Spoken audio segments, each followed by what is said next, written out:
Rosa.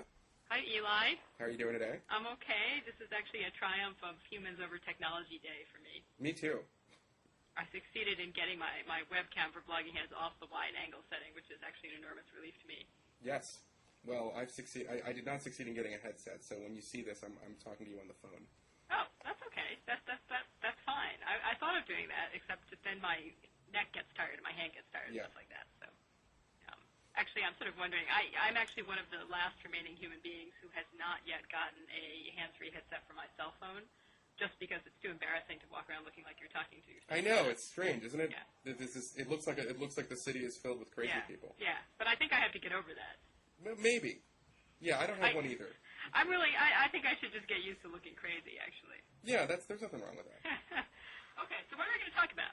Well, I thought we could start off with, this is maybe seeming a little bit out of topic, but last week, a nominee for ambassador was withdrawn because he was involved with the Swiftboat issue, and as a do you think that's why he was withdrawn? I mean, yeah. Yeah. No, I think the White House understood that there was no way anybody affiliated with the Swiftboats, the Swiftboaters for Truth, were ever going to get anything in a Democratic-controlled Congress. So, it just brought up an interesting issue to me because I know that you'd recently written about this for the LA Times column with CPAC, and I have a lot of friends who voted for Kerry and supported him, and if you mention the Swiftboat issue, they get almost apoplectic. Yeah. And it's a little... And I just was asking because from my perspective, it didn't seem nearly as awful as, Josh Marshall on his blog at the time made it seem. But then now, 2 years after the fact, why does this issue still have such resonance for a lot of liberals? I think it actually has about as much to do with frustration on the part of Democrats with Kerry as anger at the Swiftboaters. I mean, I think it's made up in equal parts of both. The anger at the Swiftboaters is just a straightforward sense that, wait a minute, this was an election in which one guy had managed to not go to Vietnam at all, the other guy had gone and gotten some medals. It seems pretty hypocritical to start pointing fingers at the guy who actually went and got the medals. That's the anger at the Swiftboaters, and of course, needless to say, anger that a lot of the charges obviously turned out to be unfounded. A lot of them were pretty irresponsible. Anger at the media for picking it up and taking it much more seriously than it should have been taken. So that's the part that's anger at the Swiftboaters. But I actually think that people's hysterical reaction about it is at least an equal part total frustration with John Kerry and the Kerry campaign. I mean, not just for...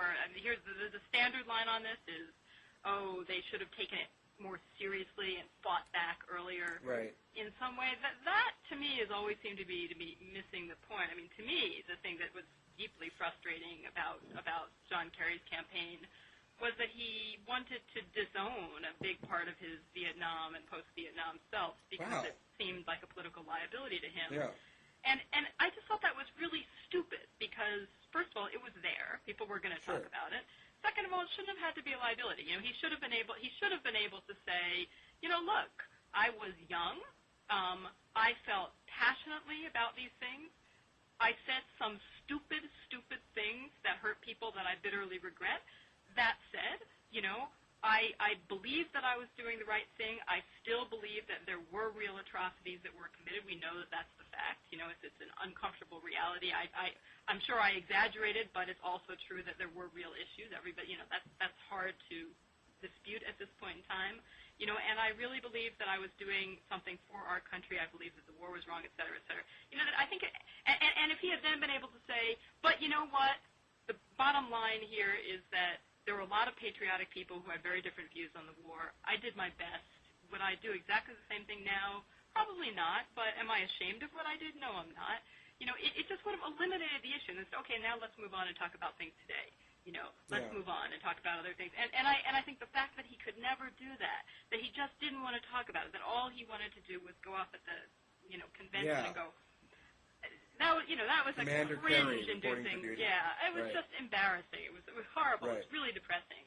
And it had a real impact on how he talked about the 2004 campaign issues, too. I mean, he really was amazingly slow to come out and say in a clear way or a strong way that the Abu Ghraib abuses were appalling, for instance, that he was concerned about Guantanamo, that we should never torture people, that this had to do with American values. The reason he didn't want to say any of that stuff is because he was so paranoid that it was going to get linked back to his post-Vietnam protests and statements in a way that would hurt him. So he stayed silent on things that were, I think, real issues both that matter to the Democratic base, but also issues that matter to a lot of independents, those crucial small number of voters who were trying to make up their mind, and they wanted to see him look like he stood for something consistent. I always thought that the Kerry campaign was asking for something like this because they presented him as someone who was running as this, Vietnam veteran when, in fact, he appeared before the Senate Foreign Relations Committee and Chairman Fulbright and compared his fellow soldiers to war criminals, and I think he invoked Genghis Khan. Well, wait a minute. That's being a little bit unfair to him too, because if you look at his testimony in context and you look at the full text of his remarks, and he is very clear that he's not talking about it. There's an us and a them, and there are those bad soldiers, and then there's good old me. He's saying this is something that happens to decent people. This is a war. Well, but there are a lot of Vietnam veterans, right, who would disagree. I mean, sure, but there are also a lot who would agree and who did agree. Yeah, I mean, and you're absolutely, and it was a divisive issue. But the fact of the matter is, I would venture to guess, and I haven't polled them, that most people saw what Kerry did as an act of betrayal at the time, who were part of the Vietnam veterans. I don't think you're right. I don't know either. I mean, I can't say, oh, Eli, you're dead wrong, and I've got the polling data to prove it. But I don't think that's true. I really doubt it. It'd be interesting to find out. Some blogging head person should go and actually. Yeah, that's a good idea. And there, in any war, there are going to be veterans who are going to disagree, and I think it's wrong to sort of say. To speak for all the veterans in such a way, but it certainly hit a nerve. And I have one of my theories about the politics of war and peace. It's not really my theory. Is that oftentimes people are not so much voting for, but they're voting against, and it's a powerful symbol. And that Kerry had identified himself during the Vietnam War with the hippies and the anti-war protesters that really probably elected. Nixon in 68 and 72, or at least those were his constituency were as much voting against those people as they were, voting for Nixon. I just think that they were kind of asking for it. And the other thing I was going to say is that in American politics, it's kind of par for the course. People attack other people's war records all the time. And I mean, granted, it was during a campaign, and that the money. I think the stronger ground was that the money for this. 527 came from people who were in the Bush, inner circle. But at the same time, memories, were going to differ. And Kerry was really slow to release some of his records. So he was. But I think, I mean, as I said, I think that the liberal anger at the Swiftboaters has 50% to do with distress at Kerry himself and the way that he handled not only the Swiftboat ads, but also the way he handled the whole issue of Vietnam and his war record and his post-war protests, that he wouldn't own any of it. And actually, let me come back to that in a second, because I think there's it's related to the whole liberals fleeing from the term liberals because people think it's bad, rather than being willing to say, okay, let me think about what I mean by liberal, and if that's what you call liberal, that's okay. I'll claim that. I think that Democrats and liberals have just been on the defensive for so long that that's kind of informed their strategies in a way that's really self-destructive. But the thing I was going to say about Swiftboaters, I'll tell you an anecdote. I worked in a very, very lowly capacity, in volunteer capacity, in connection with the Kerry campaign during the 2004 campaign. I was one of the directors for the policy task force on human rights and democracy and development, and we turned out all these, talking points which nobody ever used, background memos that nobody ever used, and we felt kind of important because we were turning out the stuff that nobody paid any attention to. But on the rare occasions that anybody actually paid any attention to anything we did, or even pretended that they might possibly be going to use something we did, we would submit these very detailed memos with footnotes and everything, because it was actually a lot of law professor types, and to the Kerry campaign. And we would make statements about one thing or another, and they would come back to us and say things like, well, can you get the chapter and verse on that, because we cannot say this stuff unless we are absolutely sure that it is right, And I sure didn't get the impression that anybody in the Bush campaign, or God forbid anybody in the Swiftboaters, were saying to each other, we better not say this unless it's ironclad that we can defend it. And I think that's one of the other things that just makes progressives and liberals so angry about the whole thing, is the sense that Kerry may have been too slow and too dumb and too craven to talk about his prior activities post-Vietnam, but at least, that campaign didn't just make stuff up or just throw out totally irresponsible charges without caring at all. There were some pretty irresponsible charges that Democrats have leveled against this administration. A lot of the story of the lie about the war, in my opinion, is just, okay, we're back from a slight technical glitch. We're back from a technical glitch caused by my technical incompetence. Okay. We have no idea what we're talking about either. Just to wrap up. Okay. Democrats said during the 2004 campaign, and then continued to say, things like 22 neocons and Ahmed Chalabi tricked the CIA into believing Iraq had WMD. Or some of the charges that were... They didn't? What? They didn't?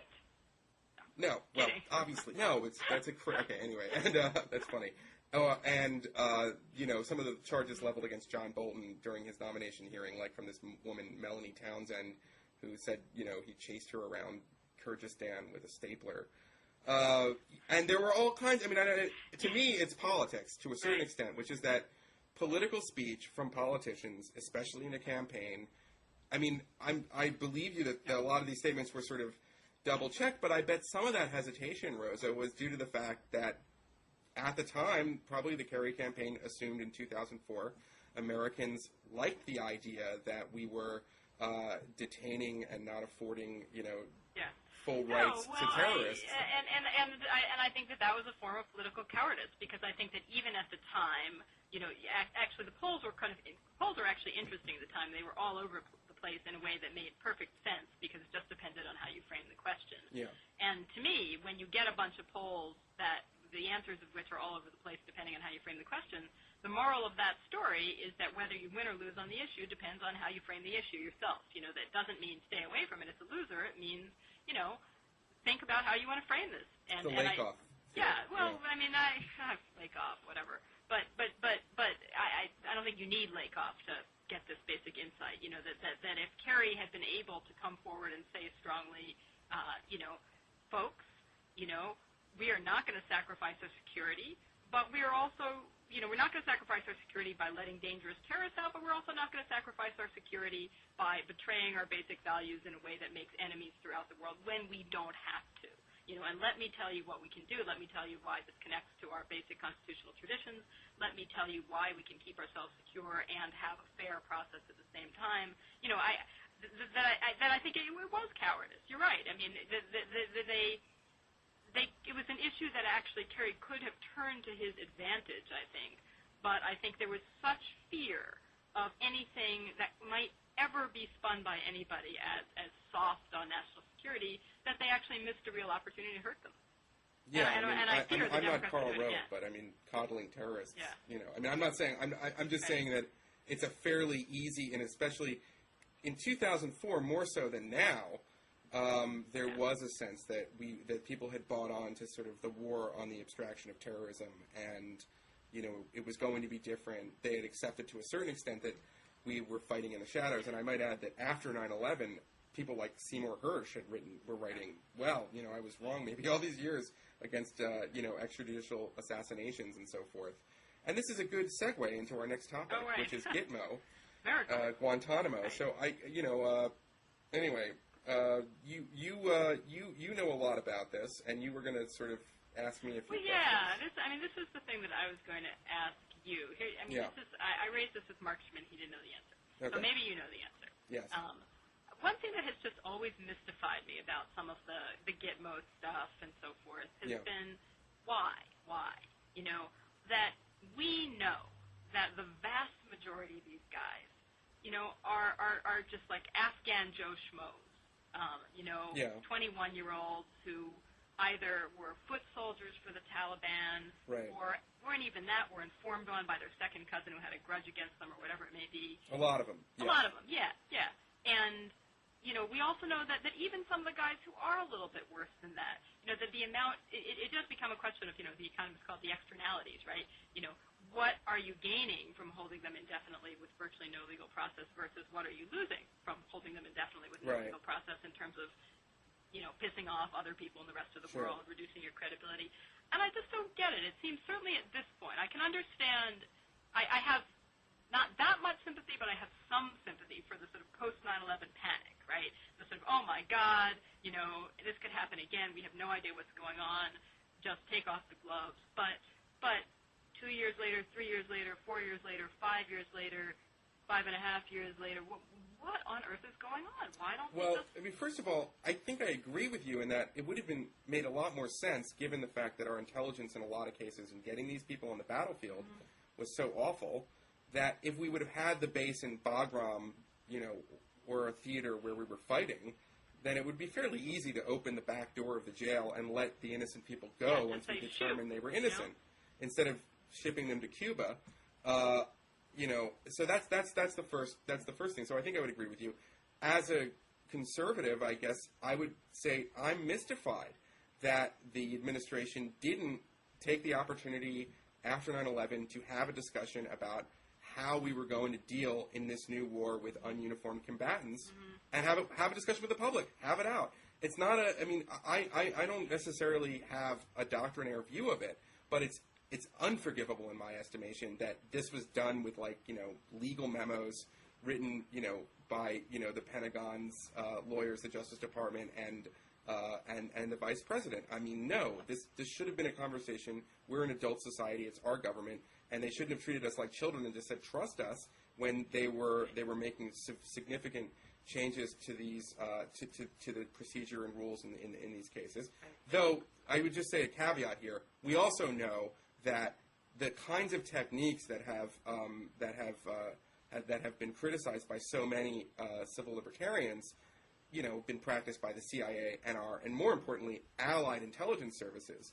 And in some respects, I think that the liberal side has to ask themselves, how much rendition am I willing to tolerate, given the fact that I bet innocent people are going to get an even worse rap if they get, sent to an Egyptian jail or a Saudi jail or Syrian jail. Anyway, but as to the administration's why not close it now, I think that there are two issues. One is a lot of the countries don't want these guys back. Right. So that's the first thing, and I think so that try them. What? So try them.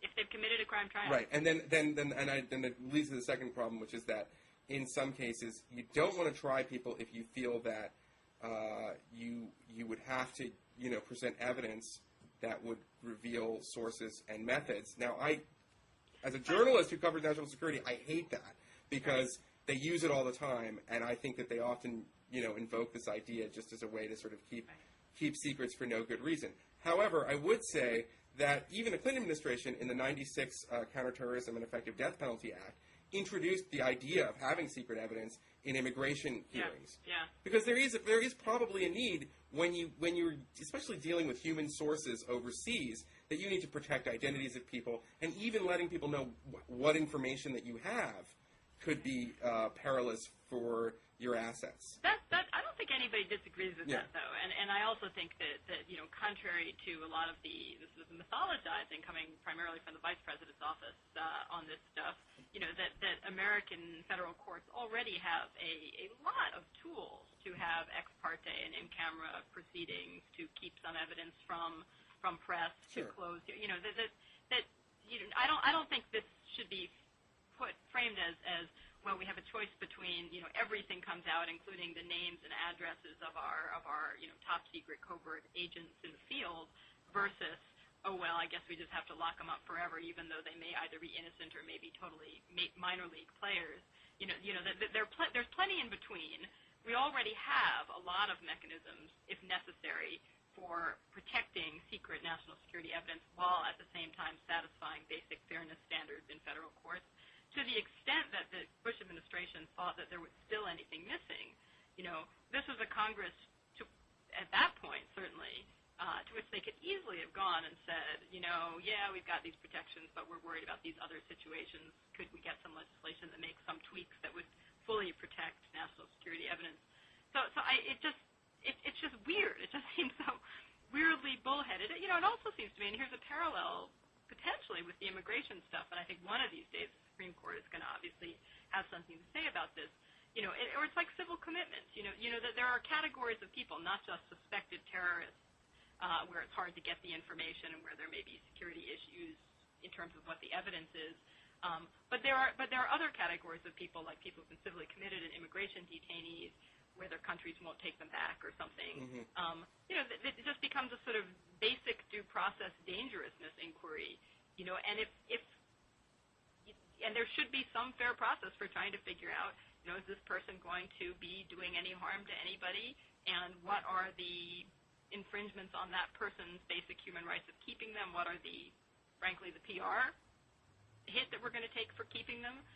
Versus what is the likelihood that they're really going to do anything very dangerous if they're let go, even in the United States? It just seems like, I think the bottom line to me, I actually have never been in some ways, I've never been very interested in the whole business of, are they combatants or are they not combatants, or, what the hell are they? And do they, do black turbans for the Taliban count as uniforms and whatever? The Al-Qaeda guys wear a little tiny lapel pin saying, "Hi, I'm Al-Qaeda." To me, as a human rights person, the bottom line on all of this stuff is, have a process that reflects sort of basic values of Western civilization, if you want, of universal norms of why human rights. couldn't the trials in some ways could be a demonstration? In our favor in the information. And it doesn't matter. You can call them whatever you want. You can call them, purple people eaters. You can call them combatants. You can call them criminals. Right. But come up with a process that's, some kind of process that satisfies basic standards of fairness. And we all know what they are. And if they couldn't do it, they couldn't do it. Why? Well, reasonable people, or at least I would say I'm with you for most of it. The only difference is that I think that there are plenty of cases where a terrorist that would be captured would have tactical information that I'm really not that concerned. What I'm concerned about is if you have standard operating procedure where anybody on the battlefield can just, torture people, then you're going to have insane abuses, and I don't know any American who could support that. So for me, the sin of the administration was the haphazard way, the kind of like de facto way they created the interrogation regime and how we handled the detainees without a proper conversation, without proper consent of Congress. Because at the end of the day, they should have realized that this was bound to happen anyway. The journalists would find out a lot of what's going on. And that unless people had bought in some level politically early on, then there would be this outrage. So, it's amazing to me that anybody could ever say that, Rove and company are such brilliant Machiavellian strategists when they make so many political and the thing which always makes me sort of sad and embarrassed, and it's just, and it's ironic, is when you think about states that use torture, pre-9/11, states that use torture or, quote, torture-like procedures, and by and large, they're weak states. And in particular, they're often states that aren't using torture for, quote, political reasons. They're states where cops and detectives and security people are using torture just as a shortcut. That if you're a cop in a very poor country and you don't have a fancy DNA lab, you don't have a big budget to send investigators around, but you've got political pressure on you to solve a crime. Well, frankly, you got a suspect, you torture the guy, he confesses, end of story. You can, you check that box off. The torture is sort of a weapon of the weak. Torture is what you do when you have no resources and you have no clue. You really have no other way to figure out what's going on. I think the worst torturers, states like Iran, for example, use torture as a means of intimidation. Oh, no, I don't mean to dispute the fact that torture has historically and continues to be used in many states in the world as an instrument of political repression and control, to instill fear for that purpose only. But just when you look at the kind of the widespread use of torture, a lot of it isn't about repression. A lot of it is desperation. A lot of it is weakness. A lot of it is we don't know what's going on. We can't control this stuff, and this is it's a quick and easy shortcut, and frankly may not get the truth, but that doesn't matter because it makes us look like we're doing something. And it's so sad to me to see the U.S. becoming that kind of state, because I think that is what it boiled down to. That after 9/11, we went, oh my God, this is terrible. People hate us. Why? We don't know what's going on. We don't have people who speak the language. We don't know the cultures. Yeah. We don't have a clue. We don't have the first notion, really, how to go about getting the intelligence that we need to figure out, if another 9/11 is going to happen tomorrow or maybe never or what. And turning to torture just shows that desperation. And like most things done out of desperation, I think it's backfired terribly. Yeah, I don't know. I mean, I could just, there are a lot of situations, particularly with Iraq, and maybe this is a good segue, but there is an industry of truck bombers in Iraq, and there's a guy who knows the locations of when he's going to deploy these human artillery. And how do you know that you've got the guy who knows the location? Well, it's obviously, it doesn't work really having an abstract conversation about it, but there are times when, you're there in the hideout or whatever, I would assume, and that in that situation, I honestly could see not any torture, but certainly rougher interrogation that would probably be frowned upon by, a European Union commissioner or something, that in order to get real-time information to find out where those suicide bombers are. And so that kind of ticking time bomb scenario is not as far-fetched, I think. In this, it's okay, but you're making a couple of assumptions in there, and there's of course the slippery slope argument. I mean, the assumptions that you're making in there that are at the root of all the variants of ticking time bomb hypotheses. You're assuming that we are ever going to have any reasonable level of certainty that this guy that we've got really does know something, really is guilty, and you're assuming that the whatever. I mean, you're saying, oh, not torture, but just sort of rougher interrogation methods are in fact more likely than other methods to produce the truth as opposed to produce misleading information. I mean, both of which I think... Did you see Mark Bowden's piece in The Atlantic that came out about torture and interrogation? This is the one a couple years ago. Yeah, it was actually the first one that really looks at it. Yeah. And that was the first... And at least I read that and I said to myself, it's a tough issue, and some of this stuff I can understand. And he seemed to sort of present both sides. So I don't... Well, look at some of the more recent stuff. I mean, there's actually a really interesting report, which I did not read all of because it was about 400 pages, and it crashed my computer when I tried to download it.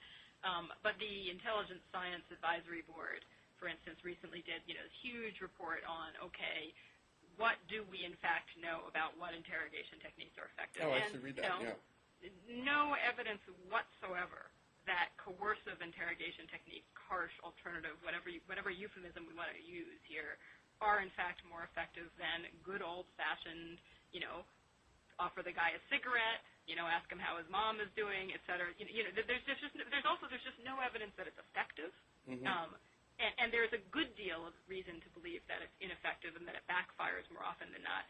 And the slippery slope issues. You have to think about the externalities. You have to think about well, if you have a reputation for treating prisoners harshly, that's going to affect the likelihood that people are going to fight to the death as opposed to surrendering. That's going to affect the likelihood that the average guy on the street cooperates with you. That's going to affect your overall reputation and willingness of others to be allied with you. Yeah. This is something that you said a couple minutes ago that I think is also important. If you've got your average ordinary soldier with the idea in his head that it's okay to make up his own mind, when it's okay to move from the Geneva Convention norms to rough stuff of some sort, you're going to have a whole lot of it, and a lot of it's going to be on innocent people. Okay, just if we could slow down a second, okay? I imagine that we probably would agree with what would be okay interrogation and not okay interrogation, but what I don't trust, just because I don't like the institution of the United Nations, is I just don't want ever more restrained interpretations from international bureaucrats saying, nope, this counts as torture now. Wait, but what does the UN have to do with this? Well, there are interpretations of what Geneva would necessarily mean that would enter into this. But why do they enter into this? Who's they, and why do they? This is federal criminal law. This is Uniform Code of Military Justice. Yeah. As well as the Geneva Conventions as interpreted. But when people say that you have to have the Uniform Code of Military Justice cohere with Geneva, I'm not defending the. I'm not talking. I'm just saying that you can interpret Geneva in a lot of different ways. But you can have different justices in different countries sort of say no, that's what this treaty means. And I understand that this is you're in a much firmer ground. You have a law degree and I don't. Yeah. But then let me reassure you though that that's a red herring. I mean the who would judge an American soldier, for instance, if he were accused of mistreating a detainee? Well, I don't know. If you guys get your way, it's probably like Hague or something. But that's again. I mean, that's just a misunderstanding of the state of the law and this stuff. I mean, the International Criminal Court, among other things, relies on the principle of complementarity, which basically means that national courts get first dibs on trying somebody, and we do have a legal process. I don't think it's always a perfect legal process, but I don't think that there's really any significant dispute that it's a reasonably fair legal process. It would be the U.S. military justice process, or in some situations involving contractors, et cetera, the UN civilian justice process. The U.S. civilian justice process that would be making these decisions. There's just no issue about, are U.S. personnel going to be held to account in some foreign court for some weird and unpredictable and wacky foreign interpretation of a treaty? That just doesn't happen. Well, it hasn't happened yet, but we're in very new territory with the International Criminal Court, right? Had we had a Gore administration, we would not have had the policy to ask countries not to observe, not to promise to never send one of our soldiers to an International Criminal Court. But that started under Clinton. Clinton didn't do those bilateral agreements. Yeah, he did. He did? Yeah, sure. I was on the U.S. negotiating team for the ICC for a little while in a very lowly capacity, and we were negotiating Article 98 agreements like crazy. Really?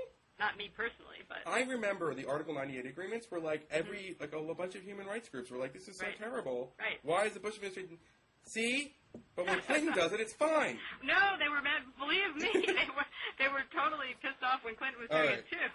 Okay, well listen. But and I actually think that they were completely unnecessary given the statute, given the layers of protection that existed.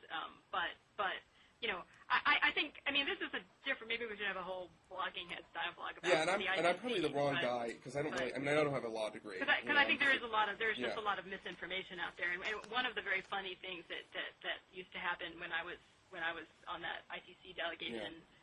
Is it had people from all these different agencies, and it was a huge delegation, mainly because every agency had to send like a zillion people to spy on all people from the other agencies, keep them from screwing up in some way. And so my experience was all these military guys would be sent from the Pentagon to be on the delegation, and they would come with these instructions, kill the ICC, kill it dead. And they would, they would wade into it a little bit, and they would start saying things like, this actually doesn't seem that bad. Actually, I think we ought to be able to live with this. This really has a lot of protections. And they write some sort of long, convoluted memo back upstairs, send it back upstairs. They'd probably be yanked back to Washington and replaced with some other guy. Right. Job it would be. And part of the problem, quite honestly, is speaking as a lawyer, is the law is boring, law is technical, law is complicated. The Rome Statute, hundreds of pages. It's really hard to completely understand it unless you spend a huge amount of time thinking about it and reading it and trying to figure out how its parts interrelate. And in order to convey the reasons that this was not a huge threat to the U.S., anybody who wanted to write a memo had to write a really long memo. And we all know that the American policymaking apparatus is carefully designed to prevent any policymaker from ever reading anything longer than about one page. Sure. Which meant sort of almost by definition, something where the reassurance required you to appreciate complexity was just never going to get up there. It was never going to get there. So. Okay. Well, this actually sort of gets us to Iraq, and I would point out that there are European courts that are sort of toying with the idea of trying certain Americans for war crimes. So it's not a completely dead issue.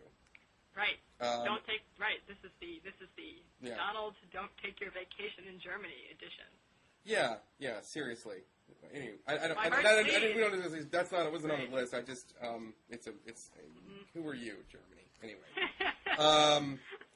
They know something about war crimes. Yeah, they know something about war crimes. They're so pristine. Anyway. Okay, so let's talk about... Okay. This is... We before we did this Bloggingheads, we thought for you, Blogginghead TV viewer, that it would be boring to just see two people argue about Iraq again. So I thought, and I'll start this off, what would it take to change... Well, actually, before we do this, Rosa, tell me your position on the current timetable for withdrawal and now the, kind of ever more insane... I don't want to say that. I don't want to prejudge. But these tactics over this budget fight with Harry Reid, and it seems like the Democratic position is going ever more closer to what the party did to stop the Vietnam War. So, where are you on withdrawal? And what the Republican Party did to get troops out of Somalia and to try to restrict Clinton's ability to use U.S. troops in Bosnia, Kosovo, etc. There were a lot. Neocons supported Kosovo. Yes, they did. Okay, this is true. All right. Weekly Standard was all over that. Okay, you're off the hook then, Eli. Well, I'm just saying. I mean, I've written. I said, I thought Kosovo was great. We were going to get to that actually. Right. So this is the hypocrisy point, but you're absolutely right that even if it's completely hypocritical, that's not really related to the merits. Yeah. So. Okay. Okay. So where are you? You wrote a column that I read in preparation for this, saying it's not a matter of whether or not we withdraw; it's a matter of whether we do it quickly or do it slowly. Did I say that? I think so. What did I say? I think it was from October or I'm sure you're November. Right. I think that what I was trying to say is that I think that we need to accept at this point that so far the evidence seems to be that our occupation in Iraq is basically doomed, that we're doing more harm than good, and that given that, we need to figure out how to get out. And we can argue, and there are a lot of very important arguments about just how to do that. Do we get out fast? Do we get out slow? Do we get out a little bit and then a little bit more and then a little bit more? Right. Do we get out 80% but leave 20% for the indefinite future? Sure. I actually don't know. I don't know the answer to those questions, but it does seem to me quite clear at this point, and nothing post-surge has happened to change this view, that it's not working. What we're doing is not working. Things are not getting better. If anything, they're getting worse. You think that they're getting worse now? It seems that way, yeah. They certainly don't seem to be getting better. And I'm actually, I'm not inherently anti-interventionist. I think that there are situations which justify the use of U.S. military force in a sovereign state. I think that preventing a genocide is one of those situations. If I believed that not only that ethnic cleansing genocide was about to escalate dramatically in Iraq, but part two, and this part two is as important as part one, but that we had the capacity to prevent it, then I would believe that we not only had a right to stay, but a duty to stay. But I am not convinced. It's possible that the first will happen, but I am not at all convinced that we have the capacity to do anything about it. Doesn't mean nobody has the capacity to prevent it. But I think that U.S. military force, U.S. military combat troops, the numbers in which they are now there, I don't think that they have the capacity to prevent it. I also think that the opinions of the local population, while they are not the end of the story, matter tremendously. It seems pretty clear that most Iraqis would like us to get out and actually think things would improve. Wow. It's hard for me to. It's just really, really hard for me to see any alternative other than getting out. And by the way, I didn't start out this way. I mean, I started out, I was very, very skeptical of the justification for the Iraq War, but even notwithstanding the absence of WMD, et cetera, I was in Iraq in August of 2003, and it was very moving how many Iraqis you met who said, thank God Saddam Hussein is gone, and what a tyrant, and we're optimistic. And I thought that there was a fighting chance that the war in Iraq could turn out to be a good thing for Iraq and for the U.S. I really thought that was possible. And I think we just blew it. And it's devastating and it's tragic, and it's been devastating to the Iraqis. It's been devastating to the United States, to our broader national security interests. And so I don't like this, you know. Yeah, no, I know. And so what would it take? Well, what would it take to change your mind? I think that if there was a significant and durable improvement in security, that would change my mind. Okay. That's and my view about the surge was I think it's a bad idea. I think it's too little, too late. Well, why okay. But if through some miracle it works, then hooray. Okay. Then we change our views and we say, who would have thought it? But it worked. Thank God. Okay. Well, look, first of all, I'm not quite willing to say it's working yet. But let me give you my case for cautious optimism. And you're going next week, right? Yeah, I am. And have you been there? Yeah, I was there in 2004. So not for a couple of years. Yeah, and before the war, I was in Tehran for 2 weeks, observing. What were you? From there, which okay, but let me give you my my case for cautious optimism. Okay. Well, first of all, I really feel that the one thing that all the Democrats, I don't think you can have the political solution, which I think everybody wants, unless you do something to protect the neighborhoods that are not yet entirely cleansed in Baghdad. Right. So for me, it's heartbreaking. I wish there were more troops we could have sent to the surge, but we needed to garrison those neighborhoods. And it seemed more than it seemed, General Casey, for some reason, did not hold the areas he cleared, to use the terminology. The Bush administration in Washington had this idea that we were the cause of a lot of the resentment and we needed to reduce our size of our footprint, when what we needed to do was to stop, just genocideers working on behalf of, or at least tolerated by, the Shiite majority government that did not share the same objectives that we did. And incidentally, I and a lot of other people sort of saw this coming. I did not write jubilantly after the November 05 elections or the December 05 elections. I said, the confessional fundamentalist parties won. Anybody running as a kind of, not on that kind of ticket was trounced.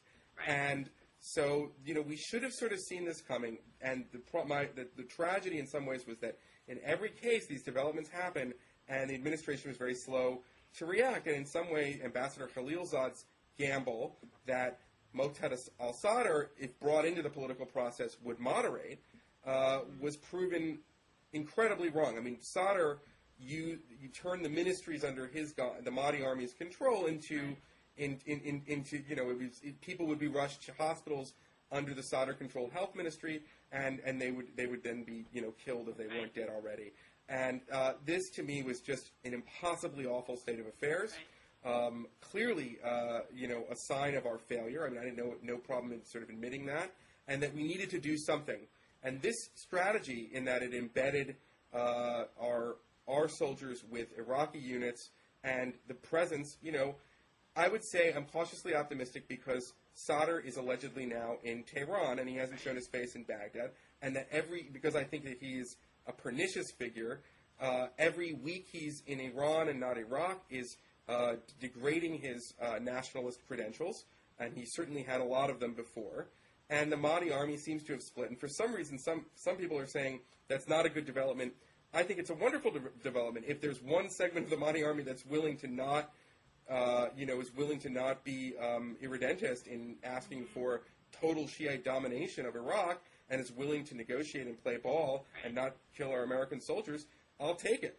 That means we only, that the federal Iraqi government and the Americans only have to kill half the Mahdi army. Maybe we can get all the Mahdi army to do that. But it's a good thing that in some ways they appear now to be decapitated. The other thing that I'm really cautiously optimistic about, based on my correspondence with the officers there, is that the Anbar Salvation Front... American officers? American officers, and I also talked to Iraqis. Right. The Anbar Salvation Front, made up of these 42 sheikhs in Anbar, and led by this very brave guy who Al-Qaeda has tried to kill and successfully killed, many members of his family. This guy, Sheikh Abdul Sattar al-Rashawi. They seem to be, they've pledged their allegiance he's pledged his allegiance publicly to a Shia Prime Minister Maliki, which is a good thing, and he has agreed to cooperate and be part of the new counterterrorism task force, and they are devoted to grounding al-Qaeda in Iraq into dust, which is a great thing because al-Qaeda in Iraq, in many ways, as I see it, is the chief cause of the potential for this competitive genocide in Iraq, in that they finally, managed to sort of turn the tide when they blew up the dome of the Golden Mosque in Samarra, and that, so there's no accommodation with them. We're not going to be able to negotiate anything with these lunatics, and so they have to they've got to go. So those are my causes for cautious optimism. There's still a lot of problems. There still is an intolerable amount of car bombing. There's still a lot of real peril. There's still too many IDP camps. There are too many people who have fled Iraq who are still not feeling it safe to return. So all of those factors I see as real problems. But to see that sort of tide has turned, and I think that to see there's potential for this tide has turned, and at least if they can emulate this Anbar Salvation Front in Diyala and other provinces, then we could really defeat al-Qaeda in Iraq, which would be a very good thing for Iraq and a good thing for us and a good thing for the region.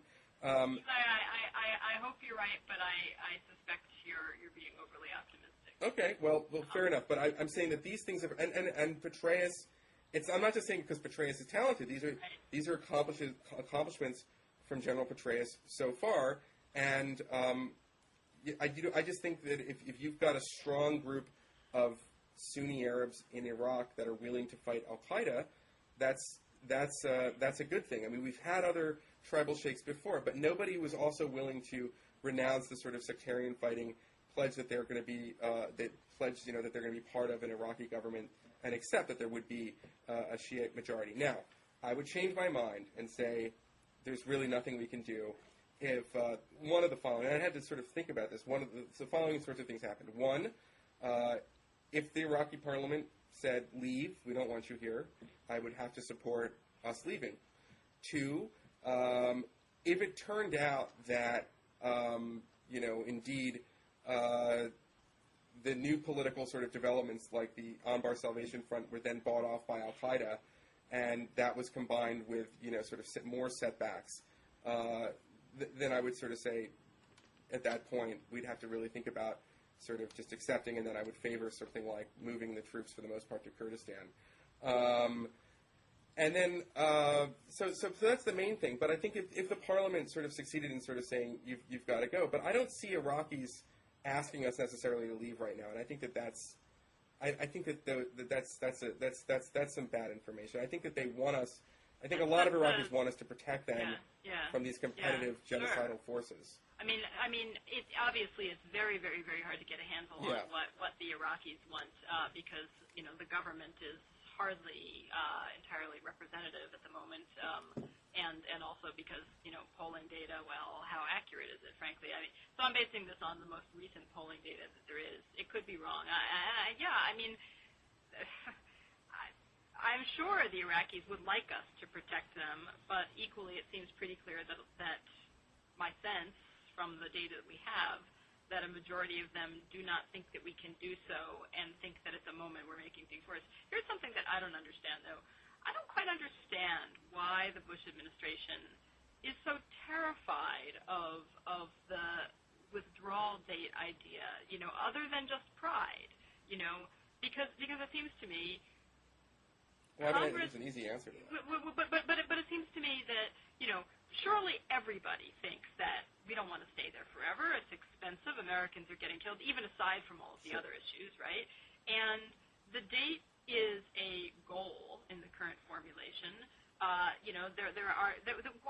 What's wrong with having a date that is sufficiently far in the future to allow for possible change circumstances?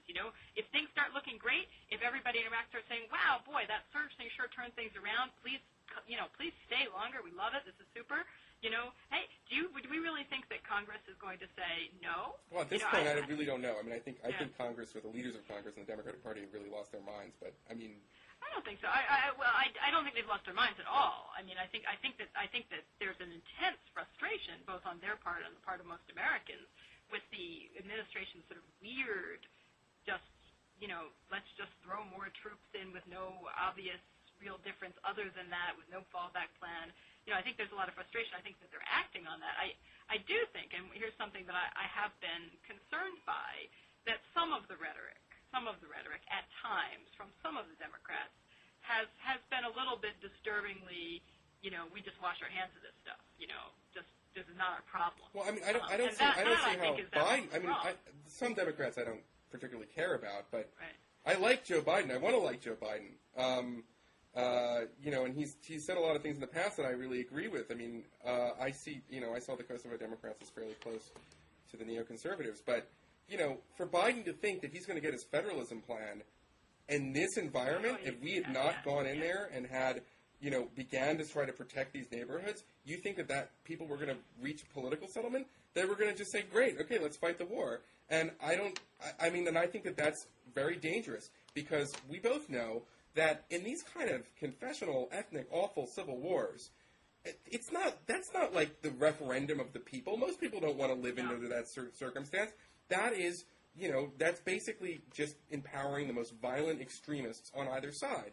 And I think we have an obligation, because we did this, we're in there, to at least try to, if we want the political solution, to do what we can to, demoralize, dissuade, or kill the extremists on both sides of that fight.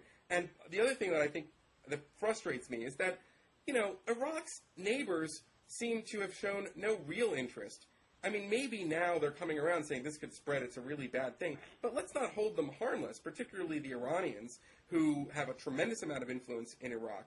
And whether or not we want to, reopen this question about the EFPs, which I'm probably more convinced than you are, against American soldiers, I mean, I don't think there's any doubt that they helped recruit. They are the paymasters for militias that are going house to house. And that is awful, and that and so. But I don't actually disagree with any of that. Yeah. But to me, it's much more a question of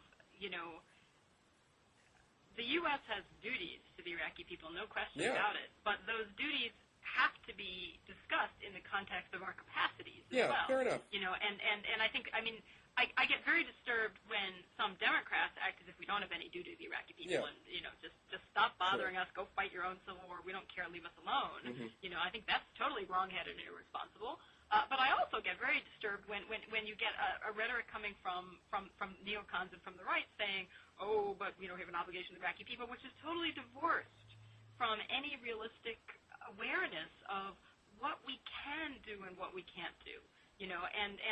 The first principle of humanitarian interventions of any sort, is sort of do no harm. If you can't do good, if you're only doing harm, then don't do it, because you're making things worse. Of course, Iran and Syria and various other players are playing totally nefarious roles. It's hardly clear to me, however, that we know for sure that we could not get them to cooperate in helping to broker some kind of peace accord between the various factional parties. You're an admirer of Madeleine. But you're an admirer of Madeleine Albright, right? I mean, that I think that the idea of trying to push some kind of Dayton-style conference, which is going to come up with some crummy result, which, however, would probably be better than the current catastrophic situation, which would require us to bring in the Iranians and the Syrians, various other people, not say we love you, you're so nice, but saying, everybody has a stake in keeping this from getting completely out of control, which is what's going to happen. I just think that some people have misread. I think that what the Iranians particularly want is for I don't think that they just want Shia dominance, okay? I mean, I think that I don't understand why Secretary Powell and Condoleezza Rice, for like 3 years kept saying Iran has an interest in a stable Iraq. I don't think they do at all. They have an interest in a weakened Iraq. Market.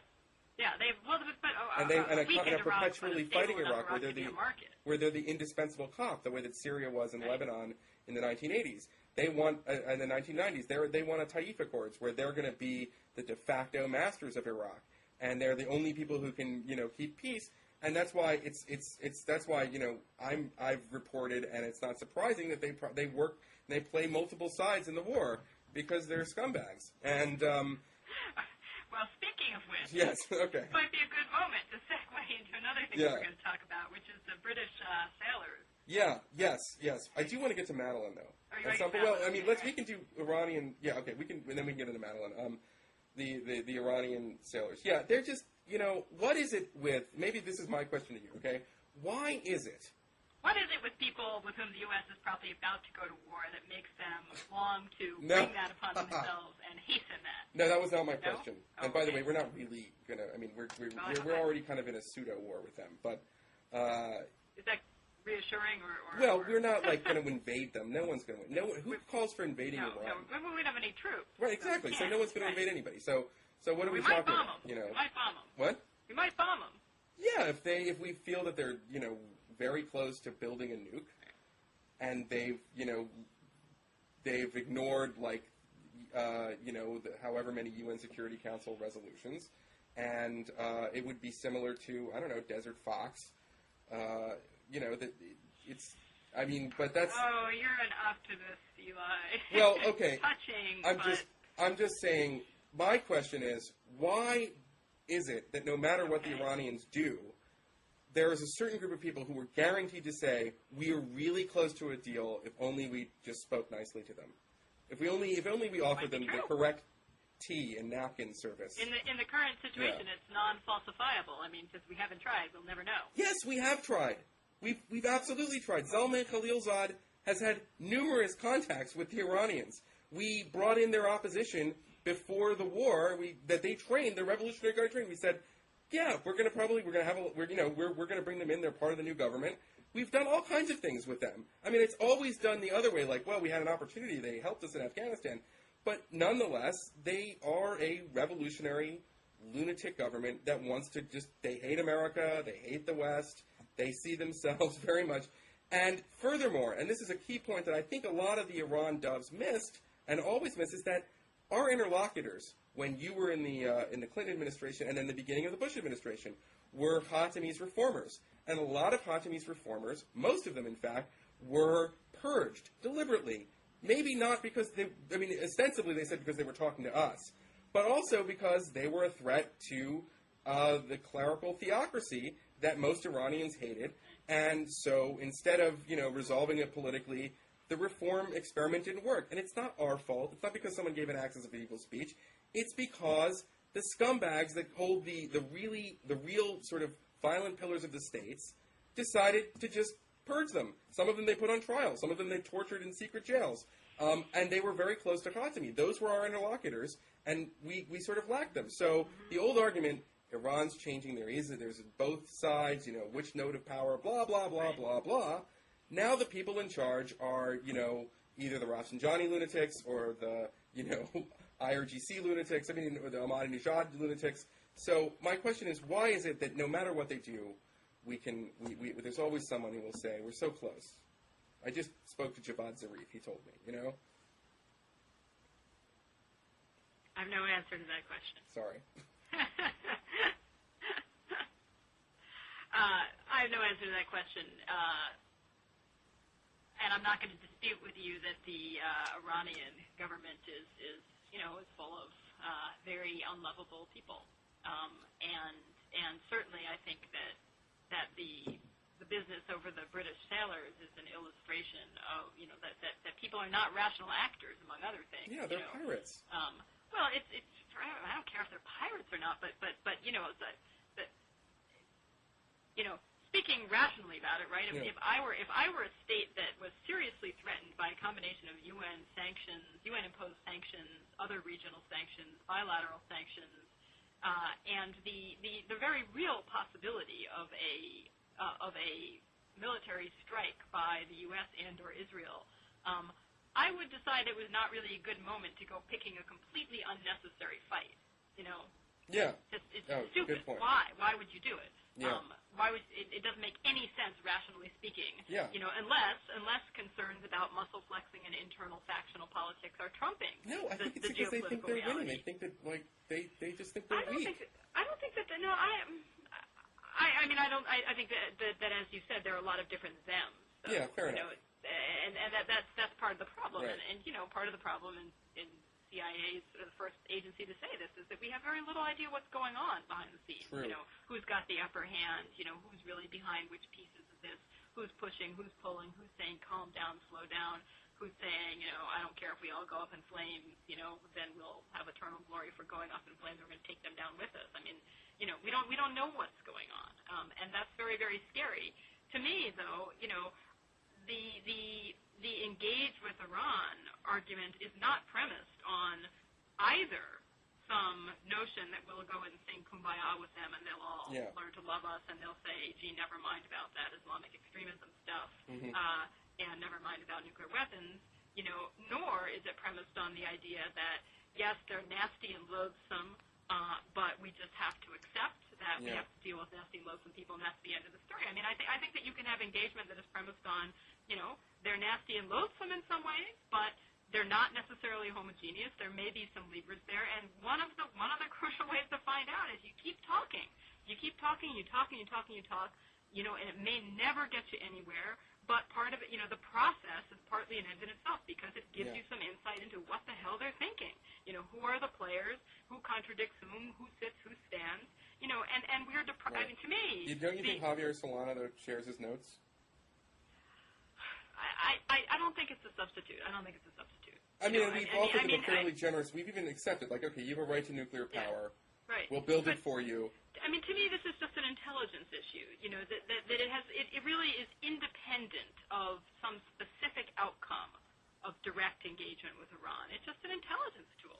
You talk to your enemies so that you get a better sense of what they're thinking. I mean, that's one of the many baffling things about the Bush administration. This goes back to our conversation earlier about Guantanamo, et cetera. That in a way they seem just determined to deprive themselves of the international support and the intelligence that they need. Well, I think that there is a point where part of what the Bush administration, or at least the president, wants to do, though certainly not everyone who works for him, is to begin to degrade their sovereignty and to say and is that kind of like degrading uranium? I don't know.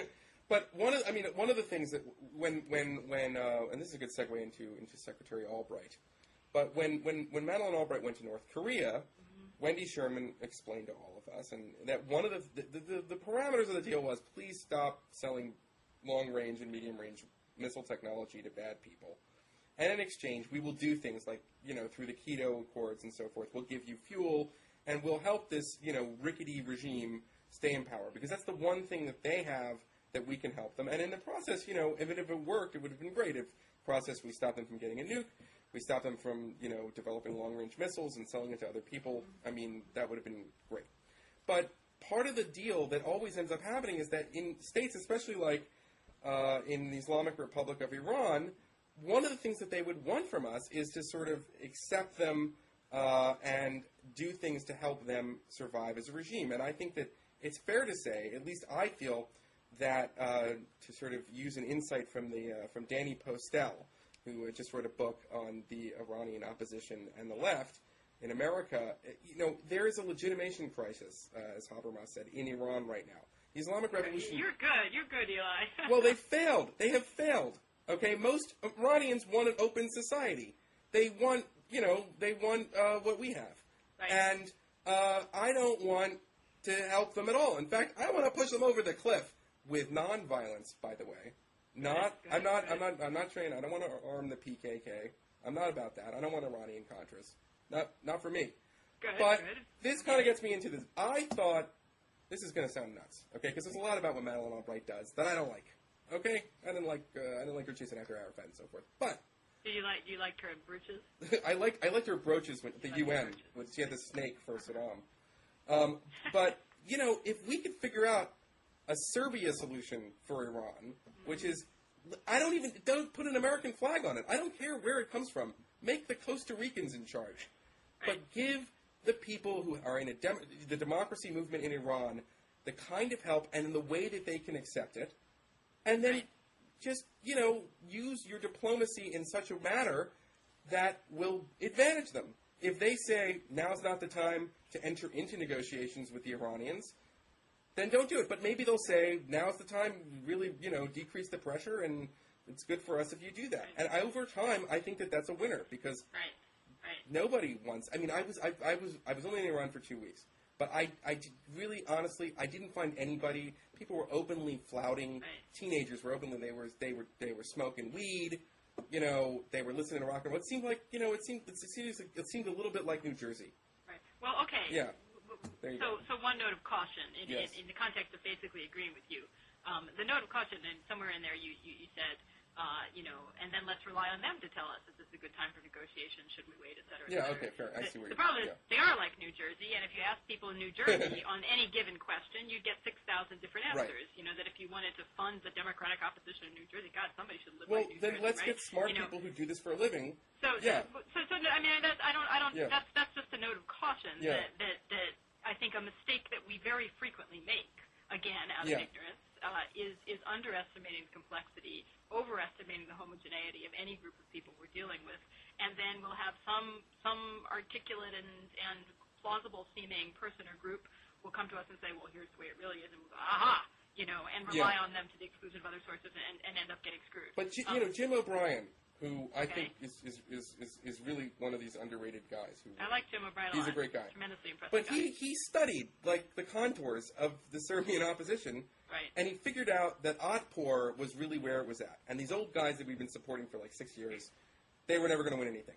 So there was a kind of, that you can, I mean, if intelligent people who are familiar with, Gene Sharp and the history of sort of nonviolent struggle and theory, people like Peter Ackerman, if people like that who are really good at this, just look at the situation and are not influenced by, the MEK or other Iranian groups. Well, I mean, I basically agree with the general idea that whenever you have a repressive state, that if your long-term goal, is not just keeping that repressive state from doing, some particular aggressive thing, but your long-term goal is also, fostering a transition to a more democratic state, that you need to try to give support to people who are standing up for basic democratic norms and human rights and so forth. Doing that is tricky. Doing that itself requires a lot of cultural know-how that we often don't have. But I think it's a good thing. And I also use Iranian Americans. Sure, absolutely. I also think that one of the many casualties of the last 6 years of the Bush administration has been democracy promotion and the promotion of human rights as central aspects of U.S. foreign policy. The Bush administration rhetorically embraced those. And I think it was actually not just rhetorical. No, it wasn't. I think that they really believed in it. Yeah. But they did it in such a stupid way that it backfired. It appeared to many people, both outside of the U.S. and inside the U.S., as just a sort of naked instrument of U.S. imperialistic agenda, advancing U.S. imperialistic agenda of some sort. Yes. And it also was just done so the NED guys stupidly.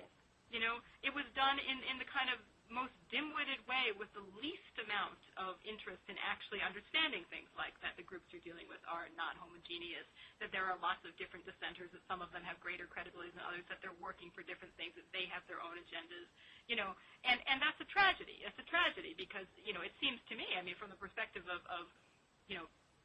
as a Democrat, as a progressive, it seems to me that, if the U.S. can play no other role in the world than being a nation that peacefully promotes democracy and human rights, that's what we should be doing. What's the point if we can't do that stuff? Thank you. Well, that's and what I'm saying. And one of the things that's so tragic is that I think that in a funny way, now, for generations in some sense, liberals kind of owned those issues, and I think that Reagan was pretty good on that. They've been so discredited by this administration that it's actually going to be tough to convince a lot of people. I'm looking, by the way, I have to just stop. There's a pigeon right outside my window who is sitting there staring at me and kind of pecking at the window. You want something? What do you want? You want to go see LeBron? God, he's flying away. Okay, that was very fascinating. I had a visitation from the animal kingdom.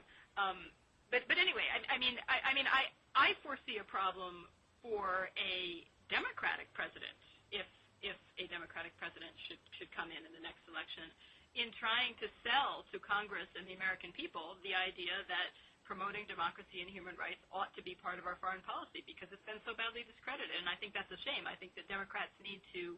I think the Democrats desperately need to do the hard work now, even though it may seem sort of unsexy and a sort of longer-term problem, of trying to articulate basic principles for a what is a progressive democracy promotion and human rights promotion policy going to look like?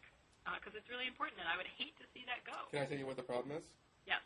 It's the same problem that plagued the Republicans. It's this realist, Scowcroftian, offshore balancing riffraff that you've let into the party, and you're going to regret it. You're going to regret it. Maybe not now. I'm a realist. But I don't think these shouldn't be mutually exclusive. No, right? the realists don't care. They think, what does it matter if Tehran is a democracy? That's right, but the realists should care because it does matter. Well, they wouldn't be realists if they cared. Well, then the realist is the wrong term for them. All right, fine. Then they're lying about what they really are. Then they're unrealists. Well, I don't mean that, they're realistic. Yeah, I meant it, in the foreign policy school.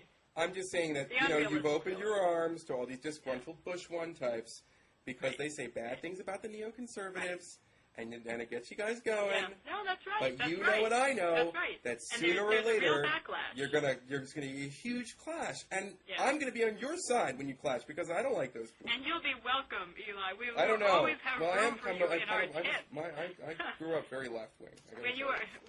Okay, so tell me about your childhood, Eli. You really want to know? I thought we were going to talk about Hillary Clinton. I do. No, I want to. My parents belonged to food co-ops. Babysitting co-ops. Did you have to eat stuff like carob brownies and soy milk? Yeah, a bit of that. I went to the secular Jewish children's folk school, which was a secular humanist take on Judaism. So did you have to sing secular humanist songs? Or something? There was a lot of that. There was we okay. learned about how the struggle of the Israelites similar to the struggle of the self-determination in Nicaragua. My first rally was for Geraldine Ferraro. Oh, Eli, there's still hope for you then. Well, I don't know. No, actually, no. Okay, because anyway. But it's more of a anyway. cultural. Anyway, you want to talk about Hillary Clinton? I want to talk about Hillary because speaking of people who drive people into the arms of the neoconservatives. Okay, first of all, isn't it my side of the aisle's job to just demonize this woman? Why? When did this become the preoccupation of the American prospect bloggers? All those young Turks, you know what I'm saying? Is that what they're preoccupied with? I've always wondered what they're. Yeah, I'm just saying. Are they getting notes from David Horowitz or something? What's going on with this? Right. I don't know. I don't know. I think that Hillary. Circling back to the very first discussion we had before we had technical problems, which hopefully people will be able to hear. Yeah. We were talking about the Swiftboat veterans.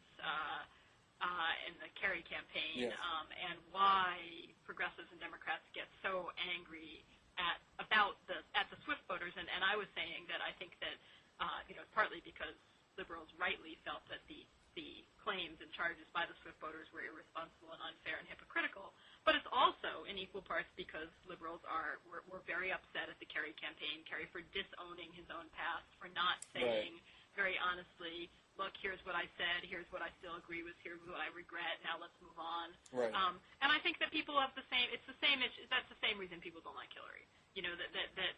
That a lot of people, a lot of progressives see her as somebody who won't own herself, won't own her own views, and they worry about that both in terms of winning over Democrats and in terms of winning over independents. So she's not really the most muscular Zionist in the world?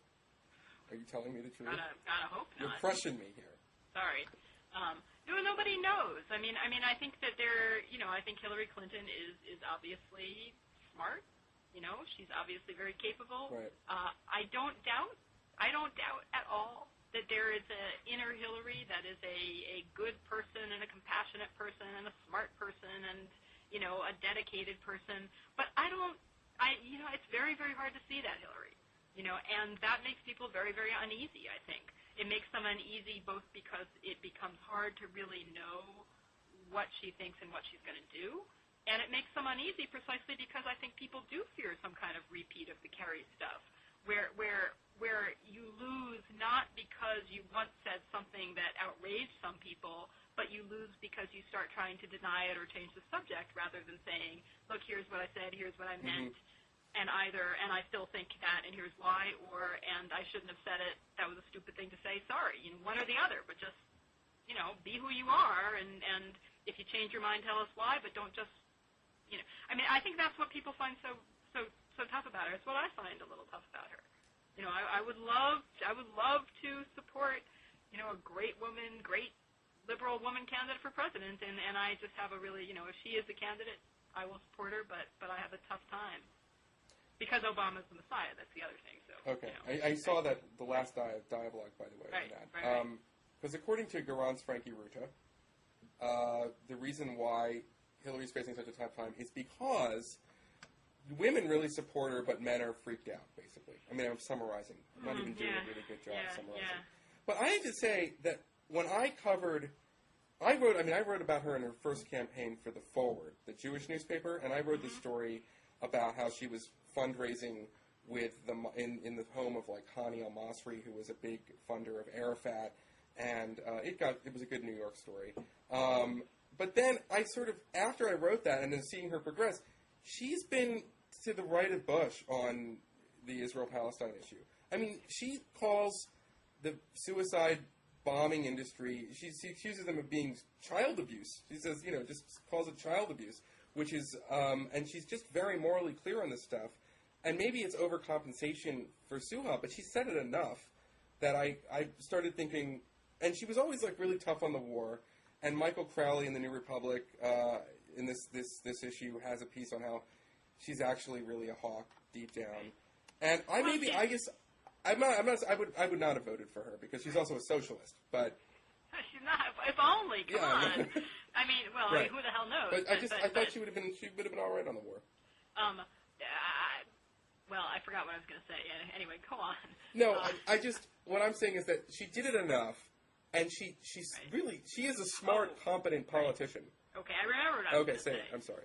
She's doing a classic thing that Democrats do that I think does not work, which is she is overcompensating for the fear that people see Democrats as quote unquote softer on national security by doing a whole lot of chest thumping, and it's fake, and I think it's stupid too, because I think what Democrats ought to be doing is articulating why this is about being smart instead of being stupid, smart power versus stupid exercise of power, and breaking away from these soft, hard, tough, wimpy frames, and she plays right into them. And I think, it's the don't think about I'm going to get this. I'm going to mangle this, right?